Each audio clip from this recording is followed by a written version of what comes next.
I have added all the participants now.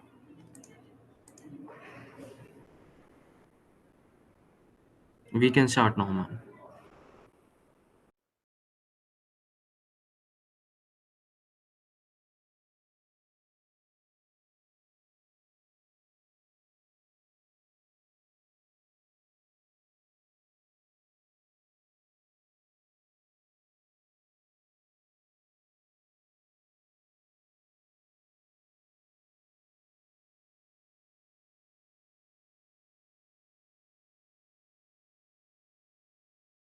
Such a delicate talk, and I especially welcome Changing, who have taken the initiative for awareness of inclusion of students with specific learning disability in higher education, with handholding with AICT.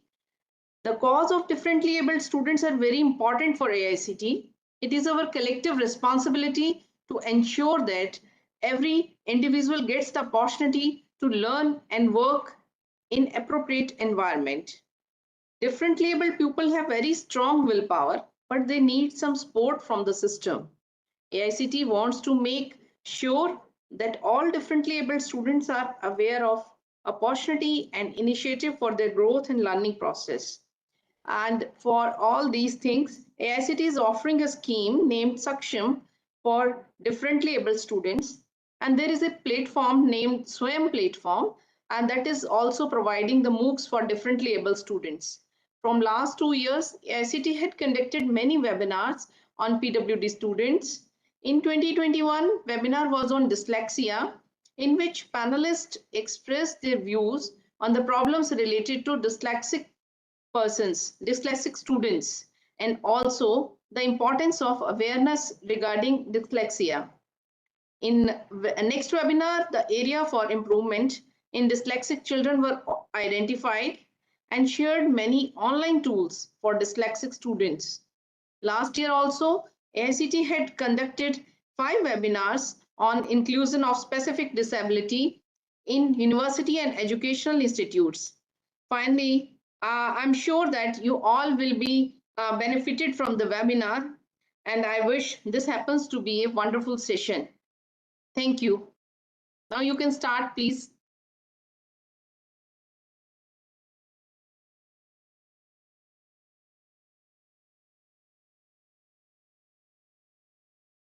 Your sound is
Just we request a minute.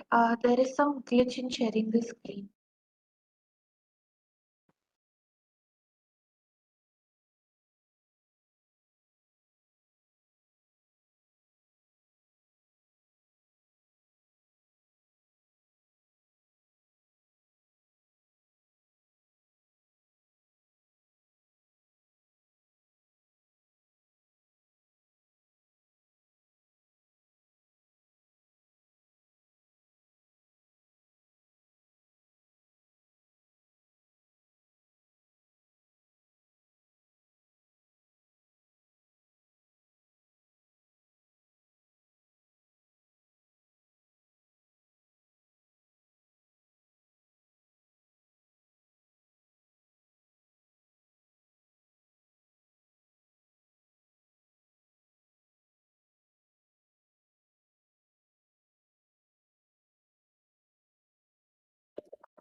Apologies for the glitch.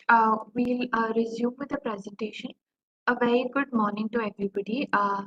This is Aprajita. I'm representing Changing on behalf of my entire team for today's webinar. So, telling you a little bit about what Changing does. We are a non-profit organization that works towards the inclusion of people with learning disabilities across the three verticals of school education, higher education, and at workplace. Our founder, Ms. Nupur Jhunjhunwala, started this foundation, and she's the one who's been leading it. And we'll quickly get into today's webinar. And the focus for today's webinar is going to be inclusion of students with specific learning disabilities in higher education.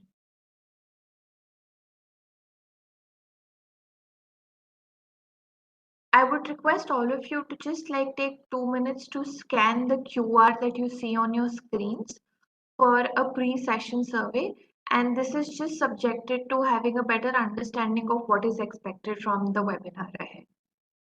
So all of you can just please scan and fill it in.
We'll begin in a minute, so you can just update the answers on the survey.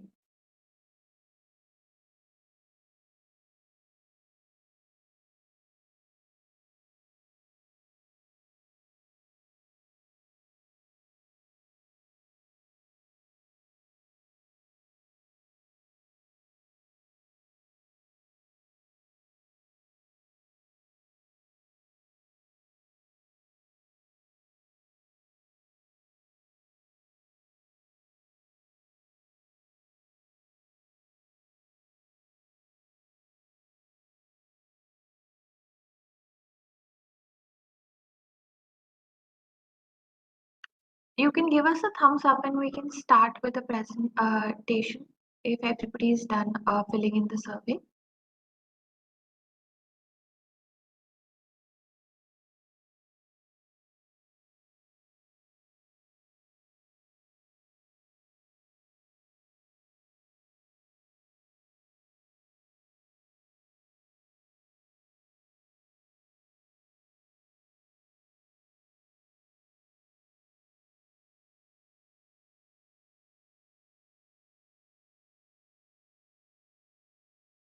Okay, before we get into the presentation, we would do a quick activity. For this, I would just want anybody to volunteer to speak out loud or put the answer in the chat window.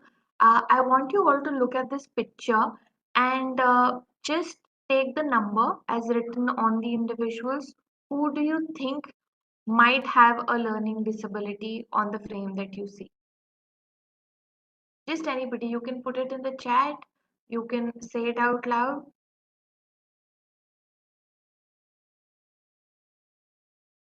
Anybody? There's no right or wrong here, so you can just maybe put in a number in the chat.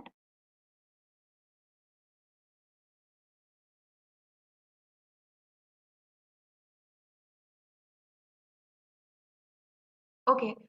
Thanks, Soumya, for speaking it out loud and very clearly. That when we talk about specific learning disability, it is invisible and it is next to impossible to look at a person and identify them as a person with learning disability, as rightly said so by Soumya. And therefore, we might see numbers here, but just by looking at somebody doing an activity in front of us, it's absolutely impossible, and therefore it is called an invisible disability.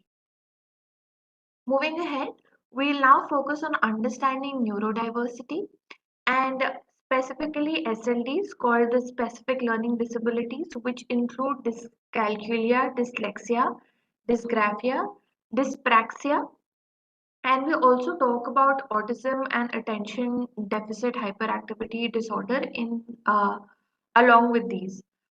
So talking about the number of people, it is at least estimated that 1 in 5 people are thought to be affected by dyslexia. So that is how high the percentage of people with dyslexia is. Dif- Neurodiversity basically focuses in the differences in the people's brain's function and processing and how they learn the information. We have to remember very clearly that anybody with a specific learning difficulty will always have average or above average IQ. It is a lifelong condition that can be managed but not treated or cured. It can be managed very well with good support, and this condition mostly runs in the families. So it might be possible that somebody, if you are a dyslexic or somebody with dyscalculia, you would have somebody in the family with a similar condition which might have gone undiagnosed. Now, as I said, that access to accommodation and assistive tech helps people excel, and therefore it can be managed very well. It is an invisible disability that we pretty much clarified in the previous slide and can be diagnosed through psychometric testing. The main challenges of SLD that we see in our ecosystem is no access to good education or access to no education because of the difficulties, and therefore it leads to unemployment and underemployment as challenges going. So now we need to focus on SLD, specific learning disabilities, which is dyslexia, dyscalculia, and dysgraphia, and understand a little better how do they manifest.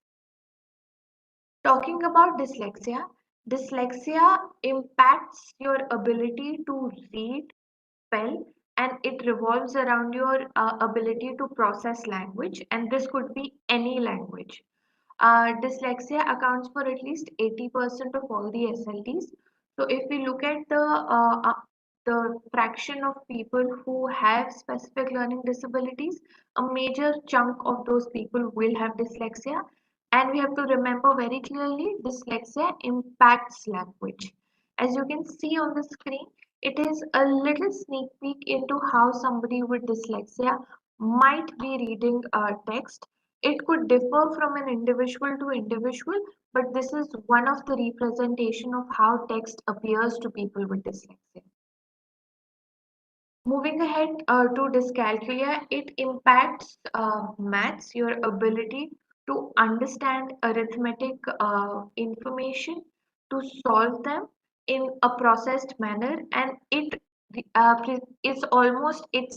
the 5% of the population, and that is a very large number. We're talking about 5% of the population and not just 5% of people with SLD. So if you see, sometimes it's very tricky. Few things that you're seeing on the screen, 5 multiplied by 6 is becoming 65 because the person is actually not able to understand what multiplication implies to. You can see how 4 into 2 is written. Then 6 plus 5 is equal to 11, but it's very difficult for somebody who does not know that the person who's writing it has got dyscalculia, and therefore it comes across 6 plus 5, 11. So it challenges maths, and we have to remember that's how dyscalculia. Calculia you can always relate to calculation, and therefore it impacts your ability around maths. Dysgraphia, is diagnosed in people at an early stage because it affects your handwriting abilities and fine motor skills like tying shoelaces. And if you see on the screen, it's very difficult for somebody with dysgraphia to be able to write clearly on a line. It's always curved on a slope, words are jumping, words are falling. So this is how it looks like. There's a small peek into a video.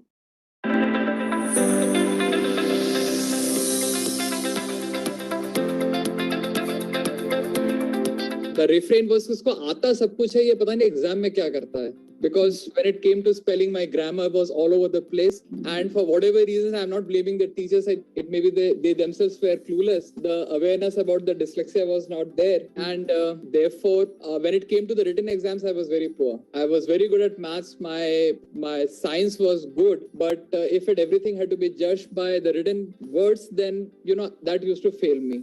And for me, then I never looked, but I was very good at maths. I gave my JE twice. I cleared both the times. I wanted to do physics. I came and did physics. And again, the thing is that JE again is a paper which does not judge you on your on your written skill. It's basically your logic and the maths. So there I've excelled. I was lucky enough to work for. InfoEdge Group, which was a startup. And these places, I mean, the thing is, if you're good, it's pure meritocracy. So if you're good, you keep getting opportunities.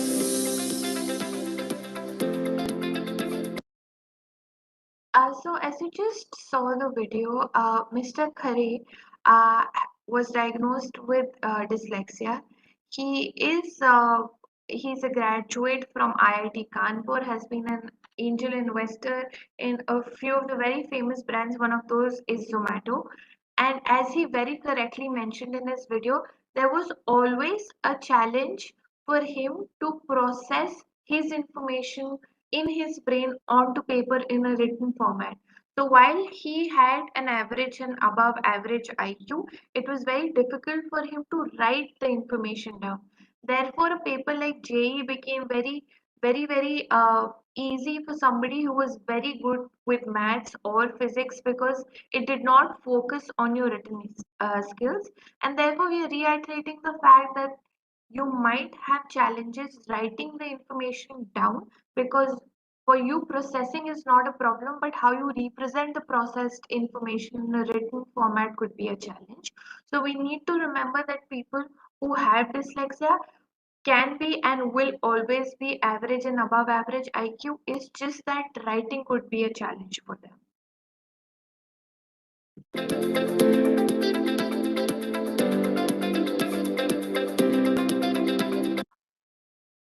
Okay, we will quickly have this another activity. I will please request somebody to volunteer and try and just read what is written on the screen.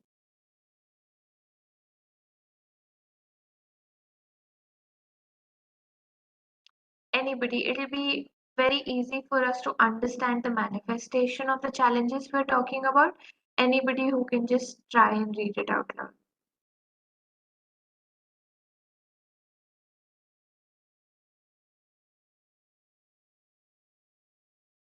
Just maybe the first line.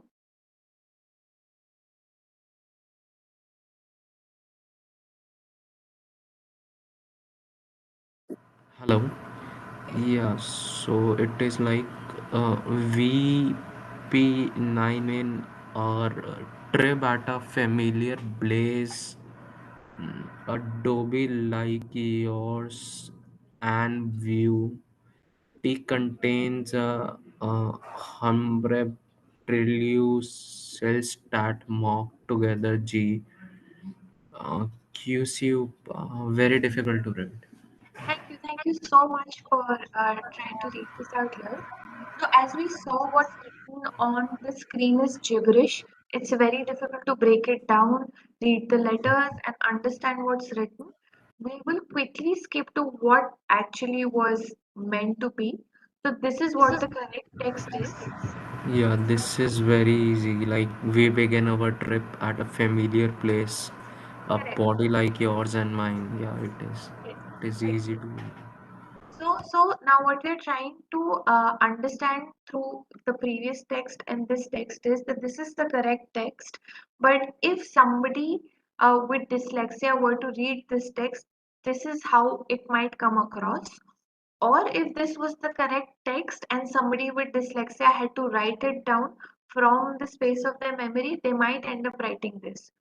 So while the correct text and what is being implied is over here, but how it comes across is gibberish. So this is how the impact of dyslexia is. Then we have another quick activity. Anybody who would want to volunteer, uh, we can please unmute yourself. We'll be reading the color and not the word. So you will have certain words which will be shown in front of the screen one by one, and they'll be written in different colors, but we have to read aloud the colors that are written. Anybody who can quickly volunteer.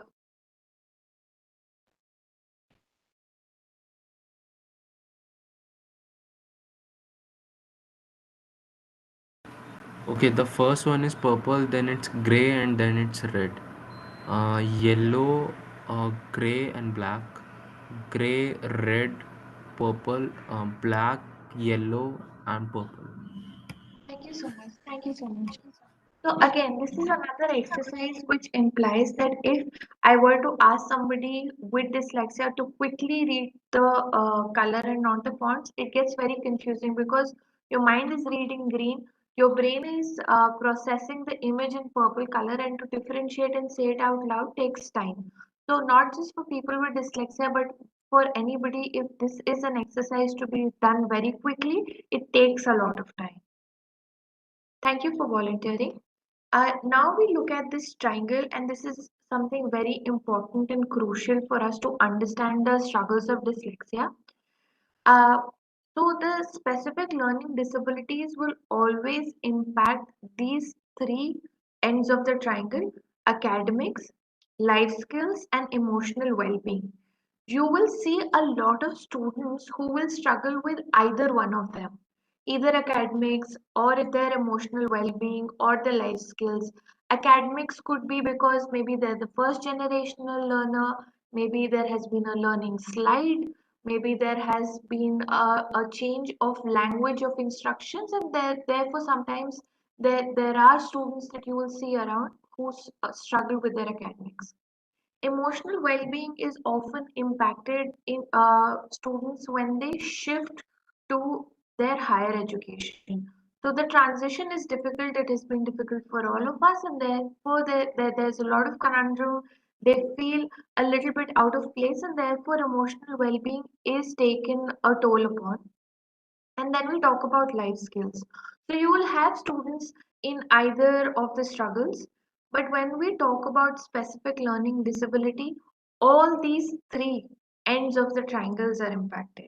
So when you have a student in your class who's struggling with academics, life skills, and also their emotional well-being is taken a toll, you should realize that this could be somebody who's at risk of one of the specific learning disabilities or more than one.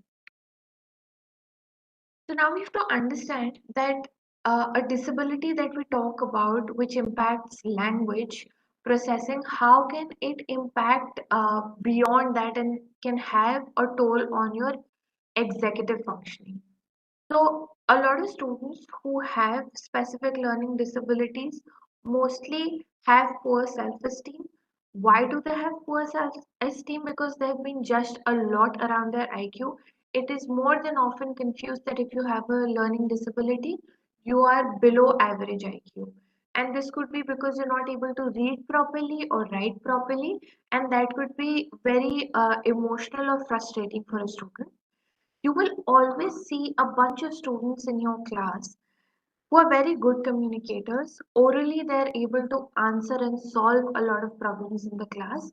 But when you look at their answer sheets, when you look at their assignments, then the same knowledge is not coming out at par. Their writing skills are always very poor. There's a memory challenge. They can easily forget tasks and deadlines, especially when provided with multiple instructions. So it could get very confusing for them, and it will be very easy for them to miss out on a deadline, not submit their assignment on time, and they will more than often not have any excuse because it's a challenge for a student to say it out loud that, oh, I just forgot about it. Then there is slow processing. Because in a classroom, there's a lot of instructions that are given out. You're noting them down, you're reading, you're writing, you're processing. So too many functions put together leads to slow processing. While a lot of students can keep a track of what is being taught and they're being able to make their notes at the same pace, but students with learning disability might face a challenge with that. Uh, Sensitive to overstimulation, this is a very basic struggle. They struggle with concentrating due to a lot of movement. It could be light, it could be sound. So, a lot of things in the periphery of their existence within the classroom could be very overstimulating for them and therefore makes it very, very difficult for them to focus. And as we spoke about slow processing and memory challenge, we need to understand that this leads to difficulty in planning. They will struggle with time management, and this is impacting their day-to-day life within a college campus. You know, there's a lot of tasks, assignments, deadlines, your exams that are there. So that could be a probable challenge. So the six challenges that you see are the challenges that are beyond just language processing because they come as a second-hand challenge to people with learning disabilities. So now we have to look at screening and identification. If we have students who we think fall on the three parts of the triangle together, which is academic, life skills, and social emotional well-being, and you see that they've been struggling with it, we should always recommend for screening and identification. Uh, the Rights to Person with Disability Act 2016 very clearly reads out the diagnosis of SLDs can happen only in or after third grade or 8 years of age, whichever is earlier. And when I talk about screening, screening actually looks at children who are at risk of SLD. So it's different from while a formal diagnosis can be done only after 8 years of age, a screening process can be undertaken for early identification of a child at risk of SLD. The process is much like taking a child to get their eye tested for poor vision after regular complaints of headache. So, children with specific learning disabilities will also often complain of headaches because processing is a language. They'll feel very overstimulated, frustrated, irritated. They'll get angry, they'll make excuses and run away from reading. Uh, Something as early as reading poems will be very difficult for them. Remembering alphabets will be difficult for them, and when we see such symptoms, we should always look into screening, and this is something that could be done for early identification and therefore early support. As a part of screening process, one must assess not just academic performance, but also the impact on daily life and emotional well-being, as we spoke about earlier. The screening must be done in primary language of the student. So we need to remember one thing very clearly that if you have a learning disability, you will have it in all languages. It's not that oh, I have a learning disability only in English and not in Hindi. If you have a learning disability, the ability to process language will be difficult across all languages, but it's always ideal to screen a child in their primary language to have a clearer and a better clarification in terms of identification. Moving on to diagnosis. The diagnosis for specific learning disability requires either a pediatrician, a psychiatrist, or a pediatric neurologist, or a clinical or a rehabilitation psychologist. We'll break diagnosis down into three easy steps so that we could remember. The first step is assessment to eliminate any visual or hearing impairment. We need to be very clear that if a person is struggling with processing language, is it because there is any kind of visual or hearing impairment or not? If not, we move to the IQ assessment. And here we need to understand that only if the IQ is determined to be average or above average, then step 3 will be applied. And what is step 3? Step 3 is SLT assessment, which involves application of as a very specific psychometric test for diagnosing SLD and giving it a severity scale. So it could be a medium and higher severity, and this is something that the different parts of the test helps us understand and diagnose. Once a benchmarked disability diagnosis is confirmed, which is 40% or more, that is where we talk about severity scale. A disability certificate and UDID card can be issued by the competent authority. The disability certificate is needed to access any facilities, benefit, or concession available under the government scheme for PWDs. And we have to remember the key over here is benchmark, which is 40% or more. So your disability severity will be benchmarked as 40% or more for you to have a UDID card and therefore have access to different schemes that the government provides. We need to understand that dyslexics are very resilient. With the right kind of support, they always find ways to cope and succeed. We earlier spoke about how 1 in 5 people have dyslexia, diagnosed or undiagnosed, which is almost 20% of our population. And we clearly know that this 20% of the population is not formally diagnosed, but they do have dyslexia, they could have dyslexia, and they have been struggling to achieve, but still achieving. Therefore, we say that dyslexics are resilient. This is a condition that cannot be cured but managed very well with the right kind of support. We have another video to understand how support impacts life.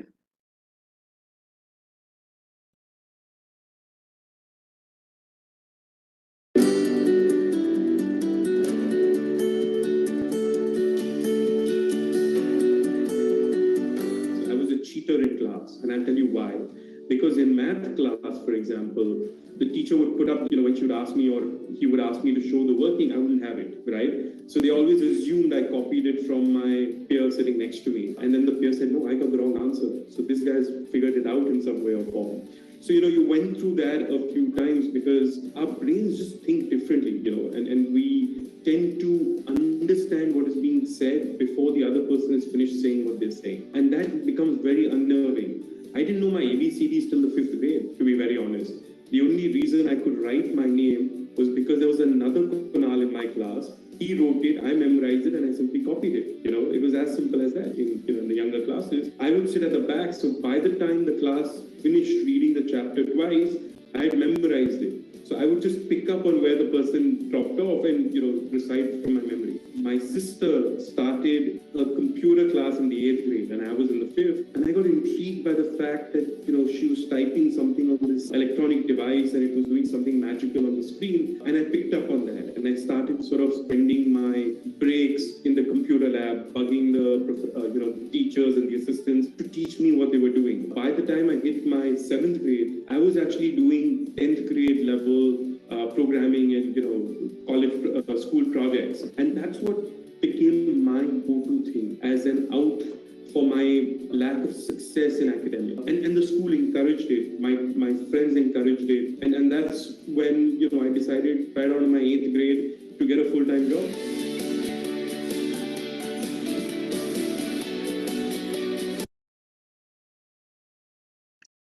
So as we saw in this particular video, Mr. Kunal, who's the founder and MD of Airpay, he talks about his journey as a child with dyslexia. That till his 5th grade, it was very difficult for him to remember his ABCDs, write down his name. He could just copy it. So alphabets was simply a shape that he was just copying, which to put together were making his name. So processing alphabets into their phonics and breaking down into spellings was just a challenge for him. While that was a challenge, it was not a challenge for him to process the information around him. It was easy for him to process the information around him, remember the chapters and recite them without reading them, but come across as somebody who was reading it. So these were his basic challenges, but there were certain information processing skills like working on a computer device which were very easy, and that is what intrigued him to pursue.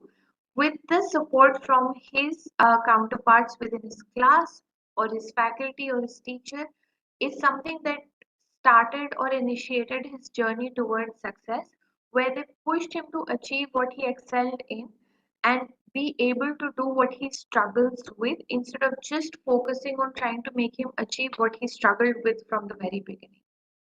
And a very beautiful thing pointed out with him that all our brains are wired differently and they process the information that they gather differently. His way of processing language was certainly not in the written format. So now we're going to look around us. You just have to be where you are and look around you and maybe guess one thing around you, a product that you think has been invented by somebody with dyslexia or dyslexic mind. Anything. You can say it out loud, you can put it in your chats, whatever is feasible. Anything that just take a wild guess, anything that you see around you.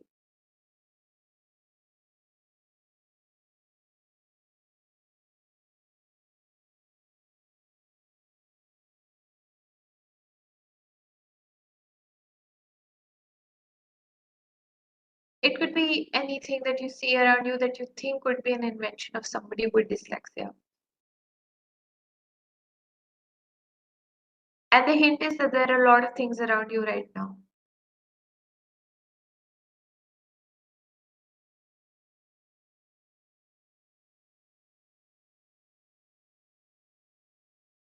Anybody? Okay, we move ahead. And this is one of the most beautiful slides that we have. We have how dyslexia has been powering our lives without us realizing. So we have the inventors with dyslexia and their inventions have accelerated and made our life comfortable in a lot of ways. Be it Albert Einstein, Thomas Edison making the light bulb, A.G. Bell for the telephone, Henry Ford for our cars, the Wright brothers for the planes, Steve Jobs for Apple, Bill Hewitts for our laptops.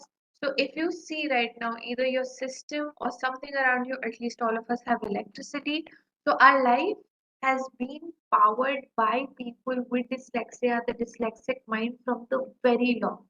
And now the question arises that while we have been trying to understand the struggles of people with dyslexia, that they have problems of processing language, they could be slowly processing the tasks around them, there could be memory challenges, there could be overstimulation. So the question arises then how are they achieving and inventing things that have been making and powering our life for some time now? The other stat that we need to remember and be in awe of is that 40% of the self-made millionaires right now are dyslexic. Some of the companies that constitutes of the self-made millionaires are IKEA, Tesla, Walt Disney, The Body Shop, Charles Schwab's, JetBlue, CNN, IBM, Tommy Hilfiger, uh, Virgin Airlines. So you have to focus on the fact that while they have been inventing, they have already been leading businesses and have been making millions out of it. The question that comes to us is that dyslexic thinking has been driving the entire generation after generation forward in some manner or the other. And why are they doing this? So we have a quote from Richard Branson, founder of Virgin Group. He's also dyslexic, and he simply quotes that I wouldn't be where I am today if I wasn't dyslexic.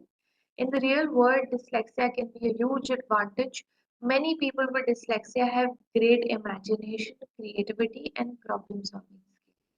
So, in some parts, he's answering that how dyslexic thinking has been powering our lives. And a mind that cannot process language, the question always arises how is it making such a big impact? The answer to this is the dyslexic edge.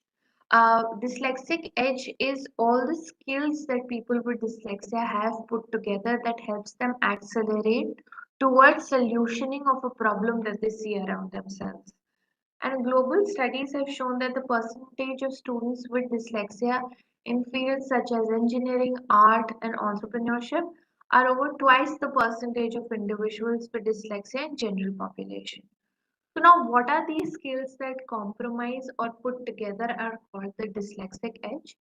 The first would be visualizing. They're very good with visualizing things, statements, information that they gather. Innovating, they always are able to see the big picture and then realize the problem and try and solution through innovation towards it. Communication, they're very good with communication. They only face a problem when they have to put these skills on paper in a written format. They're very good with reasoning. Because they can see the big picture and they accelerate towards problem solving, it is easier for them to connect the dots.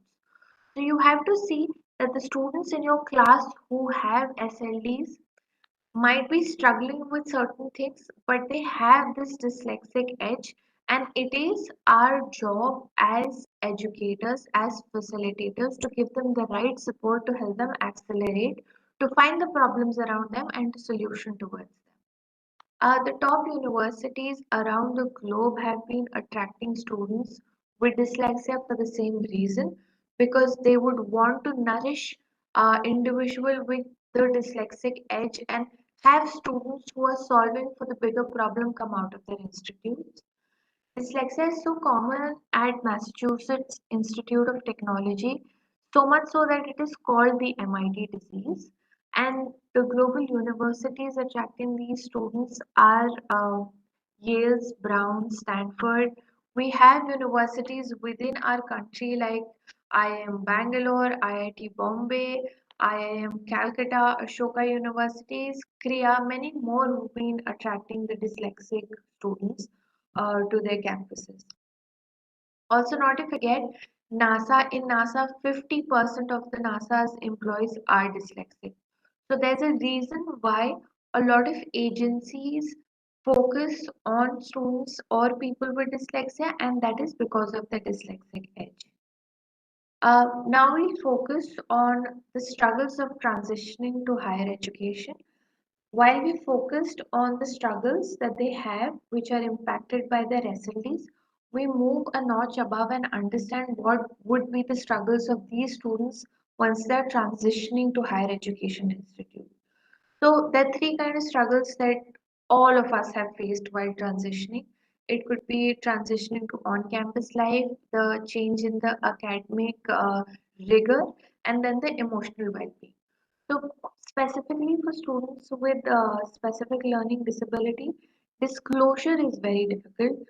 Advocating for oneself is very difficult because people again are mostly confused that, oh, this person, if they have dyslexia or dyscalculia, they would be like, below average IQ.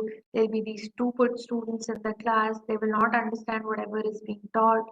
Bullying, rejection, there are a lot of group activities. A lot of students don't want people who have disclosed to be a part of their groups in terms of those peer activities that are conducted. They struggle with managing daily tasks independently, and because they cannot disclose, it's very difficult for them to reach out for support. So they need that support system within around them on campus. Academic life, again, they had been a part of a setup within their schools where it was disclosed they had already formed a support system amongst their peers and faculty. In college, that changes. So coping in the classroom with basic things like reading, taking notes, writing down assessments, keeping pace with the instructions and notes becomes very difficult.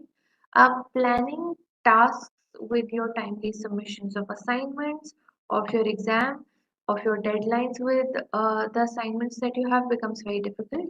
And therefore, it leads to a lot of pressure when you try to create that balance in your academic and college life.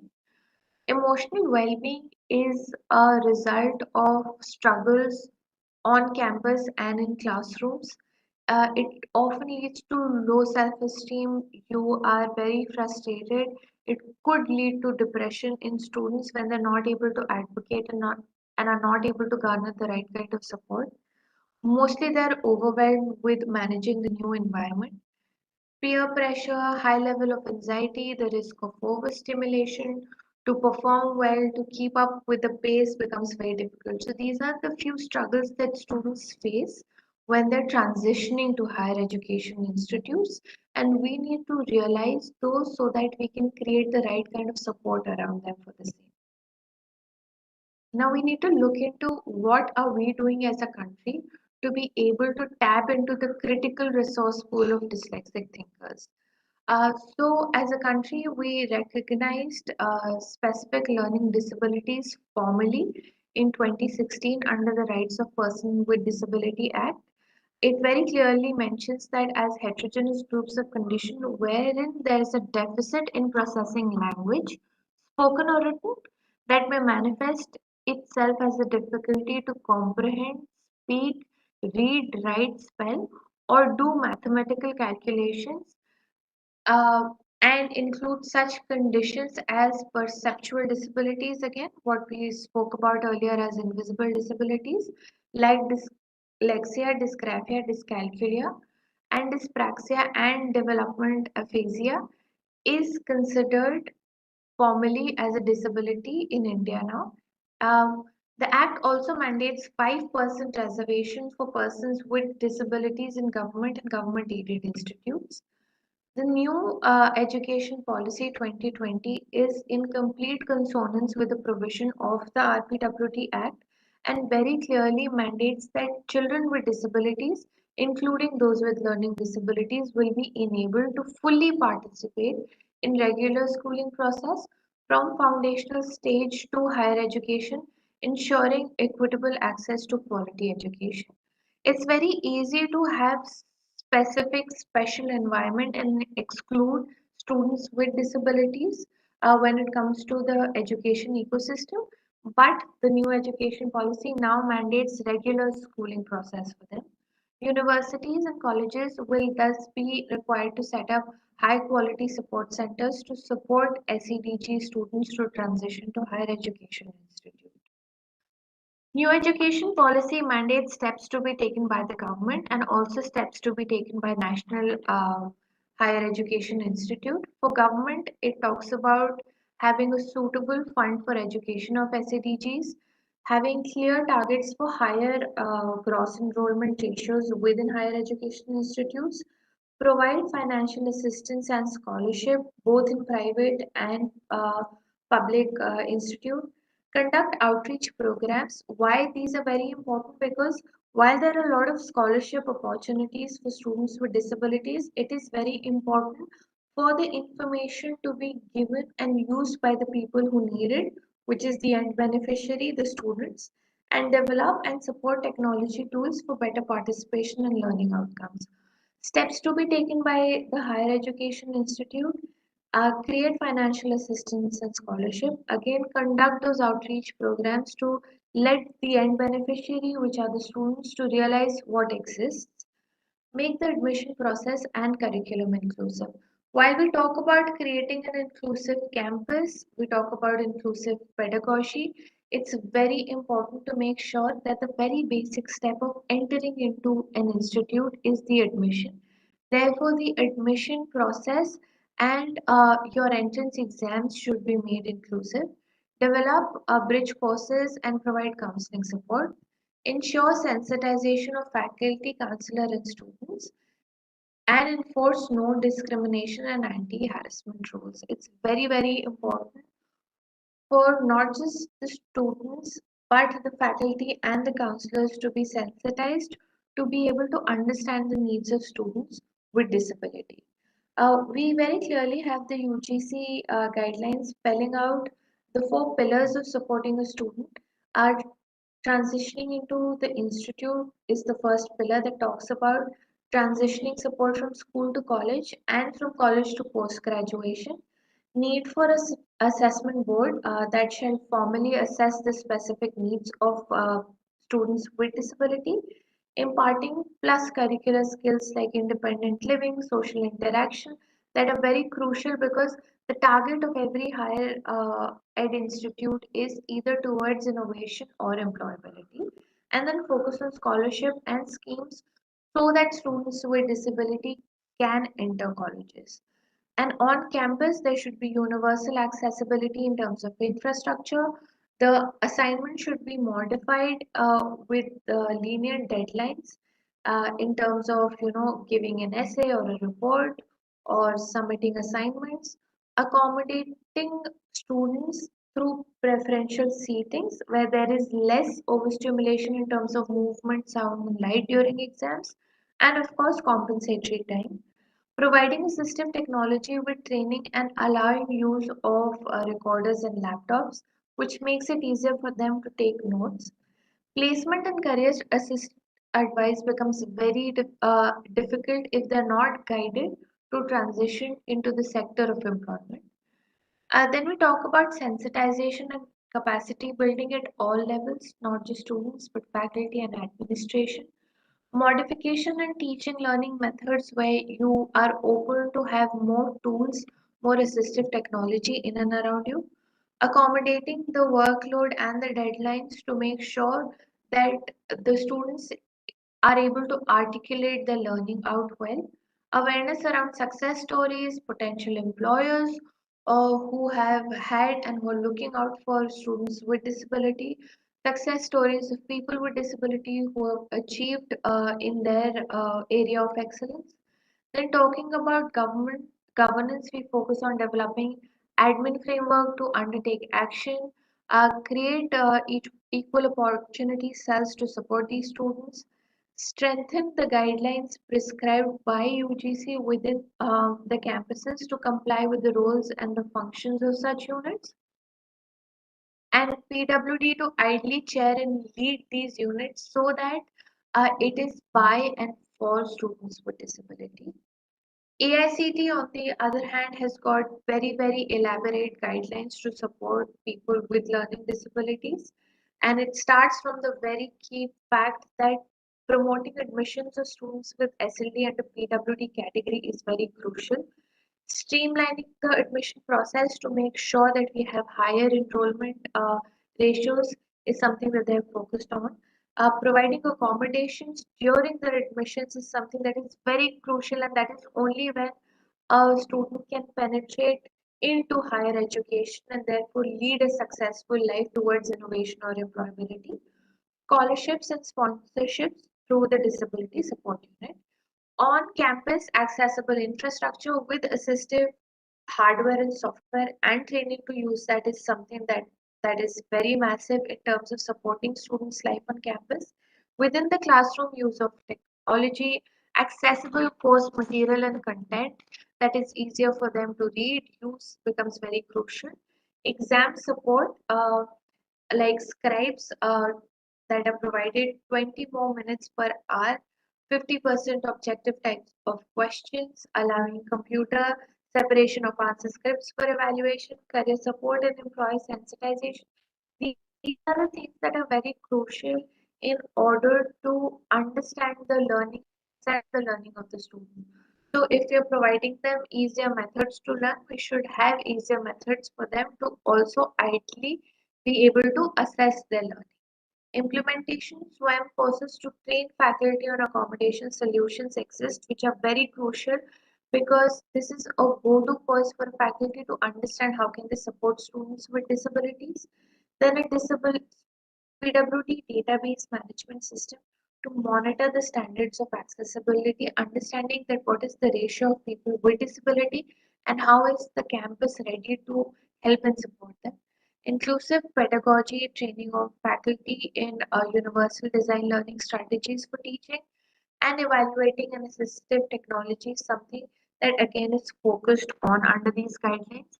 Awareness, advocacy rights, community outreach, college readiness are again very crucial in terms of outreach to help create that awareness, advocacy, create an environment where it's easier for a child or a student to disclose. It's easy for a student to transition. So these outreach programs are and should be the basic necessity. Then in terms of governance mandate centers of learning diversity for students with S&D and equal opportunity cells should exist in all institute. Encourage research on disability, investment in R&D of assistive technology so that we can focus on what kind of tools can help us learn better. Budget allocation for activities promoting inclusion for PWDs is an ideal situation of things under governance within a campus. And inclusion cells to be funded required resource, trained manpower so that they can give the right kind of support through the right kind of framework. The NIRF ranking, the National Institutional Ranking, allocates points to the parameters of outreach and inclusivity. So overall, the regulators have created guidelines that focus on supporting students with uh, disabilities and therefore should be implemented in all our institutes.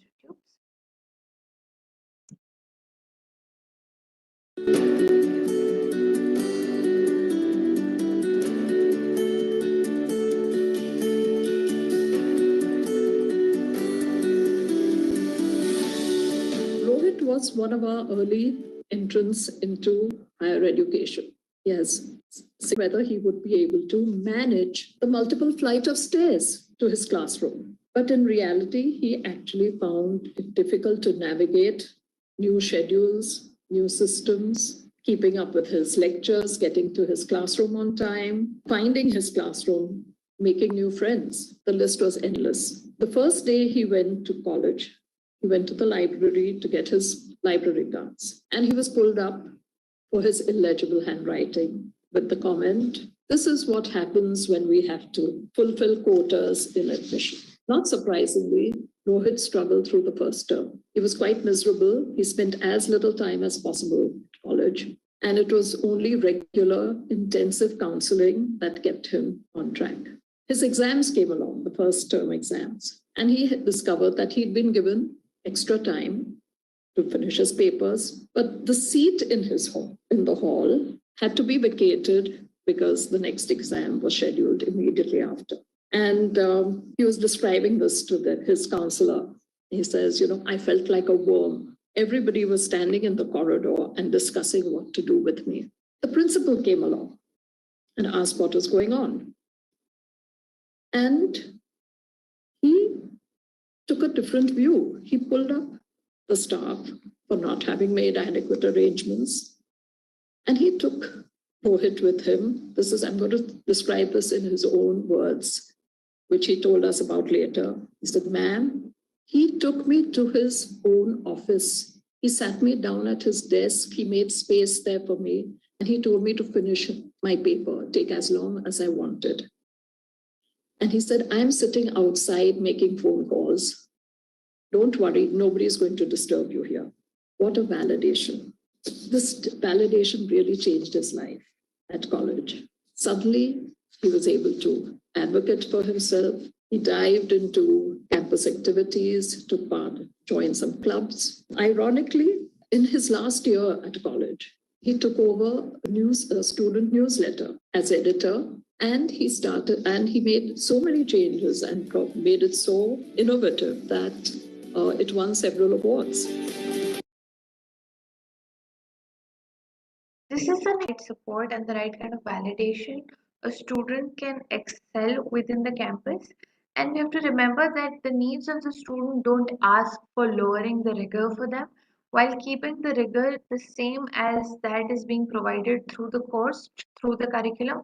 We need to give them the right kind of support, the right kind of accommodation to be able to learn, and also in terms of assessing and evaluating the learning. We'll now move on and understand what the global leaders are doing. Uh, some of the leading institution initiatives, if I talk about, is MIT.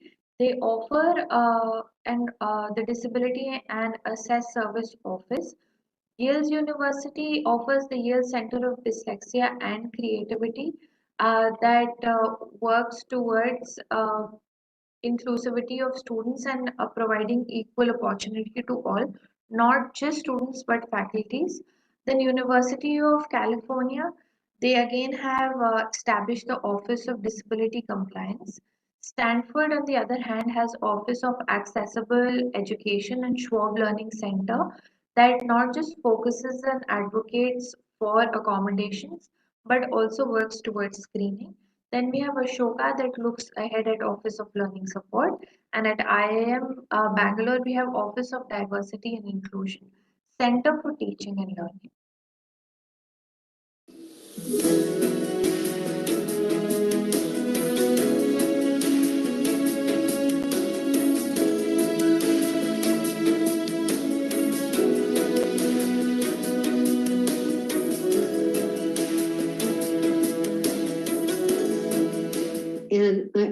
what I've tried to do is ensure that people have outmoded views of dyslexia. So to work with the faculty at conferences individually. And that's when you find out a number of the faculty are dyslexic. And I think we are very, very fortunate that at Yale, that people who are in administration have been very, very supportive. For example, at our Yale Center, we, anybody that thinks they might have trouble learning or have dyslexia are referred. It's amazing what different stories they have and what different beliefs there are about dyslexia. So we try to speak with the faculty, have them understand, and what people were just saying. I mean, one of the things, for example, is learning a foreign language. We were seeing so many students that were working so hard, students who were dyslexic, on their foreign language requirement, and they weren't succeeding, and it was taking their time from courses they could succeed in. So very fortunately at Yale, I was able to work with people at the highest levels and suggest that maybe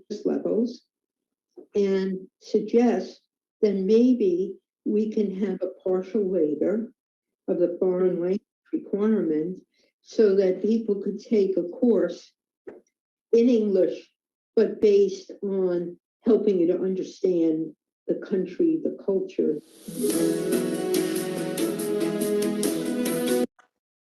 Over here, we hear from Shali from the Yale's Center of Support, and she talks about mainly two things. One, that is very important to help faculty, students, and admins on campus understand the challenges so that they can provide the support in a better manner. And the second thing that she talks about is that instead of pushing a student to struggle with something that we know will take a lot of their energy, we should always try and support them with something similar that will in fact enhance their path towards success. Moving ahead, the pillars of global practices that we've seen around the world that supports people with disability are majorly counseling support, academic support, assistive technologies, and research. Under counseling support, personal learning consultation, reasonable case by case accommodations are very necessary, where you provide the student with the right kind of accommodation as per their need. Awareness and advocacy within the campus, outreach before getting into college campuses so that it's easy for a student to advocate, coordinating with the stakeholders to create the kind of support that one needs, not just within the campus but beyond the campus. In terms of academic support, we look at curricular adjustment, inclusive pedagogy, modifying the learning environment policies regarding attendance, assessment, assignments, because here we're trying to support and accommodate the learning journey of the students without tampering with the rigor of the course being provided. Assistive technology has been a boon to students with disability, and it's very important to again have case by case accommodation and provide with the right kind and type of technology options to students. Make assistive technology available both for students to learn and faculties to teach. And we've had screeners that have existed, and we know a lot of students were only identified with a learning disability because of the right kind of support given to them after they transition to higher education institute. Then we focus on research. It is very important to have research and development in terms of solutions for students with disability with SLDs, and also solutioning by students with disabilities for other problems that exist in the ecosystem. We have YCDC in Yale's Dyslexia Intervention, which conducts longitudinal studies. The McGovern Institute for Brain Research has been focusing a lot on study and understanding specific learning disabilities. Berkeley specifically has a $20 million presented for research in neuroscience and cognition to support and understand the challenges and how they can be accommodated for people with dyslexia.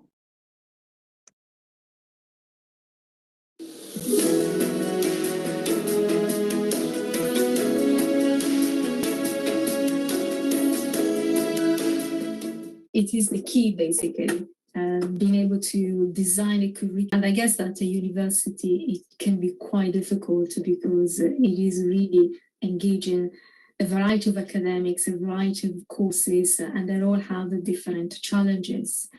But for example, starting for exams can be really difficult for neurodiverse students, and the writing and the time pressure and so on. So even in changing the way that assessment is done and providing kind of a different way of assessing, not just one way, but so for example, allowing people to show what they know in different ways. And it could be by writing, it could be by presenting, it could be by debating, it could be, in by portfolio. Of course, it is dependent on the course, but just introducing a different way of assessment.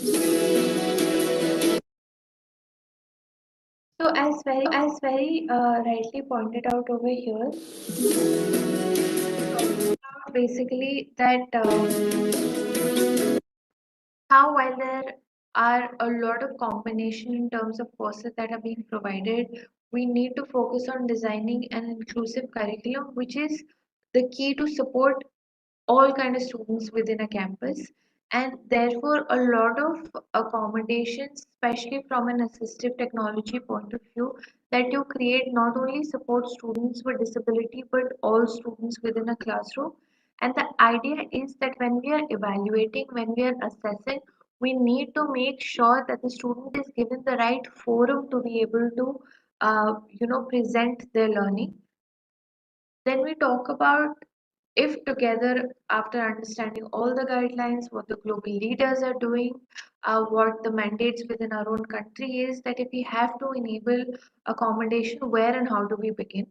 The first thing is to be focused on coordination. We have to streamline accommodation across universities, facilitate a case by case individualized accommodation with faculties to work towards creating the awareness and advocacy and learning diversity within the campuses, just not for students but also for faculty. Individual tutoring supplementing academic support, and then lastly, career and placement related support should be provided. When we talk about on-campus support, we should ensure inclusion into campus life, how they can manage life outside campus independently and also within campus. Awareness and inclusion workshop for clubs and societies on campus. Providing campus handbooks and resources in various accessible formats, so every student with disability understands the provisioning that is provided, and access to support groups and buddy system, and also a very strengthened mental health service to provide their journey. In terms of technical support, we focus on providing access to training of assistive technology, mainstreaming their usage in curriculum, workshops with faculty on how to use assistive technology for students and also for teaching, and technological assistance in terms of time management, schedule management that can be provided to students who struggle with time management. And in terms of research, it's very important to advocate for centers for neurodiversity in terms of research and including neurodiverse scholar in there, accelerating research around assistive technology, innovation and SLDs, and lobbying for organization and partnership to get funding to these centers of support within campuses. And then in terms of supporting students, so we can again look at the four pillars. The very first would be academic. We need to make sure that whatever course material exists should be accessible for them. Instructional aids and services in terms of note takers, scribes, iPads or tablets should be allowed. Alternative assignment deadlines should be given to them. Accommodations in terms of exam with compensatory time, readers, distraction reduced setting so that there's not a lot of overstimulation. Clarification of questions should be provided. Counseling support buddy system works very well. For a student's life on campus, there should be counseling support, academic planning support in terms of how they can organize their life in terms of the academics on campus, availability on accommodation again as per the need, and the need should be assessed at the very time of admission, and availability on campus of champions to advocate for their needs, and mental health support, faculty capacity building, and assigning campus buddies works very well for students to accommodate themselves within campuses, and access to resources. While there are a lot of schemes, scholarships that exist for students with SLD, it's very important to conduct that outreach also within campuses to make sure that it goes to the people who need it. Demonstration of assistive technology usage so that they know which could come handy for them and they can advocate accordingly. Assistance in making academic post material more accessible is something that really helps if you provide things that they can use under the assistance of assistive technology. And then we'll talk about employment and opportunities. That's the basic focus of any institution, which is accelerating the students towards employment and innovation, providing all the information related in terms of placement, internship, scholarships, and also making all these formats of information digitally accessible. Employer sensitization in terms of the potential of students, like how we spoke about the dyslexic edge and how other universities are accommodating these students and looking after to tap into this resource of dyslexic thinkers. We need to make the potential employees also sensitized towards those, and also creating the information database of employers who are inclusive to the students so that they know what to aspire.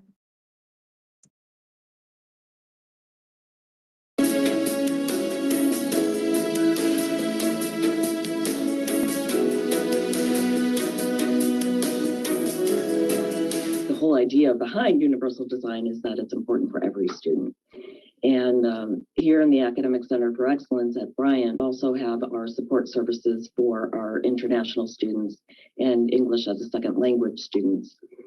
And as we discuss universal design with our faculty, we are finding that if we focus on just disability, it's harder for them because they see that as a small segment of the population. But if we focus on all students, and we also talk about our English as a second language students, that we can really show that universal design concepts can apply for them and can help them to learn more effectively in the classroom. So for example, even doing something like adding captions to your videos can help English, students who are studying the English language to know exactly what's happening in the classroom and to better access the material. Also, if we provide note-taking technology that students who may not be able to write quickly, whether they have learning disabilities or they aren't able to fluently write in English, are able to succeed. So it's really a matter of taking those universal design concepts and helping the faculty to know that it's not just students with disabilities. And university-wide, if we talk about this, it's much better than if it comes just out of my area, because they don't necessarily see that then as applying to the whole population. So this particular video emphasizes on the fact, as we earlier spoke about, that universal design learning methods, assistive technology, and a lot of accommodation that a faculty can incorporate when it comes to teaching is not only just helping and supporting students with disability, but it's supporting all the students within a classroom. So we need to understand that this becomes very crucial because this does not only focuses on supporting a certain percentage, but all the students, and then taking the quality of teaching and the results within a campus, within a classroom, a notch above. And we have to remember a very easy fact that inclusive classrooms are designed well, and if they are designed well, interventions for students with SLD will help all students within a classroom learn better. And therefore, we should know that whatever we do in terms of making a classroom or a campus inclusive is just not directed to the 5% or the 20% of the population within your classroom, but everybody.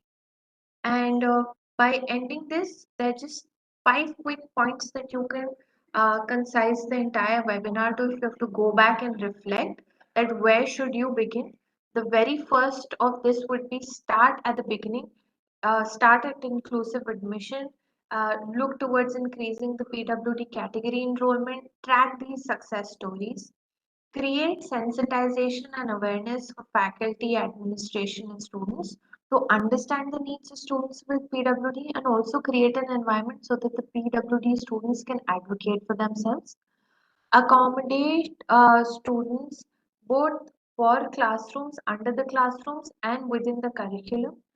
Center of support, or whatever we call it, either creating a disability support unit, equal opportunity facilitation cell, or a center of learning diversity, should be the go-to place for students with disability to sort of be helped, be supported, and be accommodated towards the journey of excellence, and consciously build a culture of inclusion so that we're just not looking at a small percentage of students, but all the students within the campus.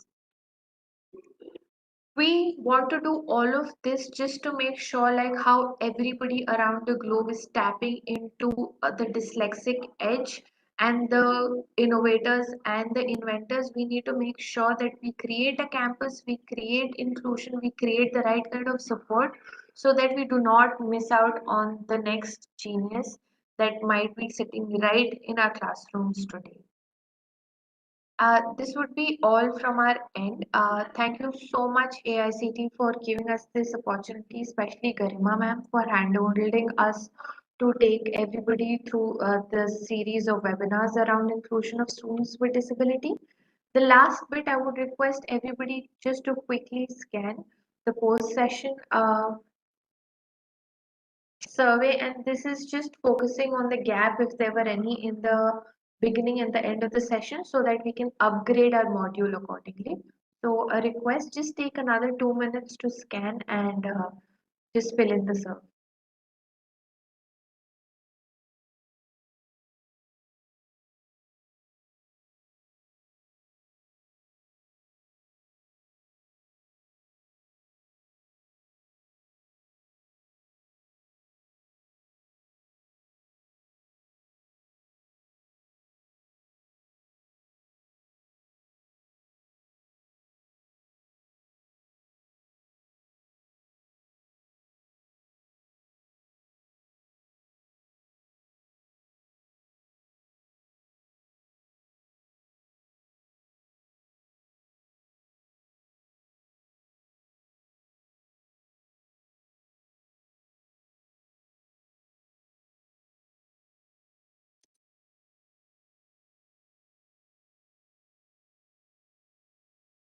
Thank you, Prajita. Thank you, ma'am. I'll just stop this. I hope everybody has filled in the survey. Yes.